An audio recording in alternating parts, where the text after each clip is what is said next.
Between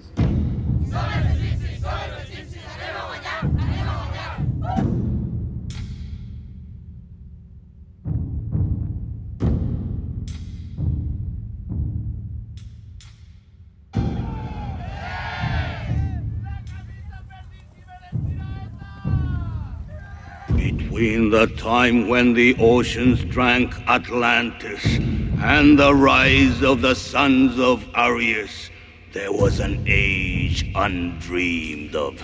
And unto this, Conan, destined to bear the jeweled crown of Aquilonia upon a troubled brow.